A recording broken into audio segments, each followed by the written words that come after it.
Upleta civil hospital ખાતે આવનારી 20 તારીખના રાજ્ય સરકાર દ્વારા વિકલાંગ સર્ટિફિકેટ વિતરણ કેમ્પ યોજાશે। ગુજરાત સરકાર દ્વારા વિકલાંગો માટે અનેક સેવાકીય કાર્યક્રમ યોજવામાં આવે છે, તેમજ દરેક વિકલાંગ વ્યક્તિ કે જેને હાથ પર અથવા કોઈ શારીરિક ખામી જણાય તેમને સહાય રૂપે અનેક યોજનાઓ કરતા હોય છે અને હાથ પગની ઉણપવાળા વ્યક્તિઓને કૃત્રિમ હાથ અથવા કૃત્રિમ પગ આપવાના આયોજનો પણ કરતા હોય છે। ત્યારે આવનારી 20 જાન્યુઆરીના રોજ રાજ્ય સરકારની સમાજ કલ્યાણ યોજના તેમજ ઉપલેટા સિવિલ હોસ્પિટલના સહયોગથી હોસ્પિટલ ખાતે એક ભાગ્ય કેમ્પ યોજવાનો કાર્યક્રમ થવા જઈ રહ્યો છે, જેમાં ઉપલેટા તાલુકાના ગ્રામ્ય વિસ્તારો સહિતના દિવ્યાંગ વ્યક્તિઓને દિવ્યાંગ કાર્ડ કાઢી આપવામાં આવશે અને સરકારશ્રીના સમાજ કલ્યાણ કેમ્પનો લાભ લેવા તમામ તાલુકાના દિવ્યાંગ વ્યક્તિઓને આયોજકોએ આહવાન કર્યું હતું।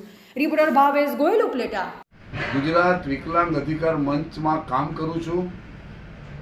સરકારશ્રી તરફથી સમાજ કલ્યાણ અને સરકારી દવાખાના તરફથી તારીખ 20ના રોજ ઉપલેટામાં દિવ્યાંગજનો જેઓ અસ્થિ વિષયક, અંધત્વ, કાનમાં સંભળાતું ન હોય કે જે અમુક પ્રકારના જે રોગો, જે સ્નાયુના રોગો ધરાવતા હોય તેવા દિવ્યાંગજનોને મેડિકલ સર્ટિફિકેટ કાઢી આપવામાં આવશે।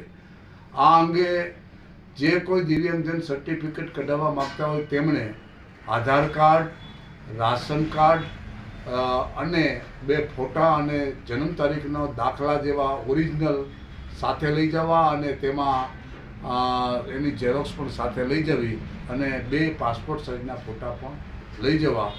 20 તારીખે ઉપલેટાના કોટેજ હોસ્પિટલમાં સવારે 10 વાગ્યા પછી આ કાર્યક્રમ શરૂ થવાનો છે।